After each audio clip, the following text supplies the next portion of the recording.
Hey guys, what is going on? Randall Thor 19 back with another video. Thank you so much for checking out the channel. If you missed my last video about the problems I have with Scorpio on PS4 Pro, which is a very controversial topic, it's my last video. Check that out if you can. I just want to thank Jay Williams for hooking me up with some cool overlays for the channel that I'm going to be using for my videos. I always have Jay info linked in the description if you guys need artwork done for any reason whatsoever. So thank you, Jay, for hooking me up. You are the best. But today on my Rand's Indie Spotlight, I'm going to be talking about the Little Acre. It's a point-and-click adventure game.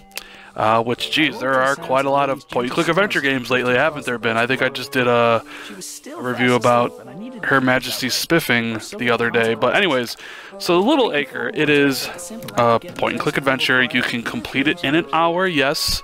In an hour if you use a guide, so you can get 1,000 gamer score. You can rack up those points to make yourself seem bigger to your friends. Be like, I just got another 1,000 gamer score. You know what? I'll go with the positives first. I like the art style.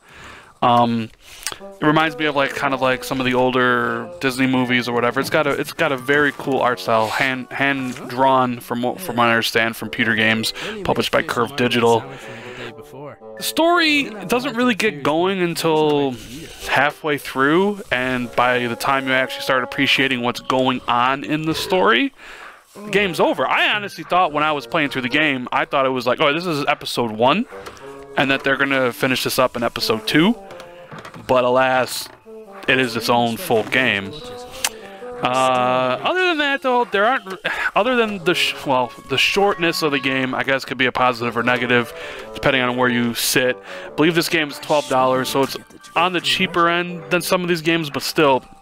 A lot of people have problems spending $12 on something that's only going to last them an hour or two. The rest of it, though, I have more negatives with the game than I do positives. For instance, the inventory is extremely clunky to navigate and get through. Every time you pick up an item from, around the world, it immediately brings up your inventory and you got to click out of it. It's very clunky, very weird that they did that. It's like every time you click on something, you go to your inventory and you got to get rid of your inventory. Then it's kind of a pain in the ass to, combine items. I don't know. The inventory is bad. Like it kind of. It ruins a bit of the game. Another thing is there are a ton of load screens. For a game that's this short, an hour long, and every time you go to a new screen, basically, there's a couple second load screen, and that adds up over the course of time because you're constantly going to and from. And you walk extremely slow, as you can see here, my character, that's as fast as you walk, and sometimes you gotta walk a little bit long distances, and it can kind of, yeah, it can be a little drag when you walk really slow. The voice acting is fine. It's better on Lily's character than it is on the main character. All in all, I mean, it's a nice little game. I mean, if I was to rate it, I'd probably give it. Now remember, my review scale is a little bit different than most people's because I actually play a shit ton of games. My review scale is from 1 to 10. And I use the entire thing.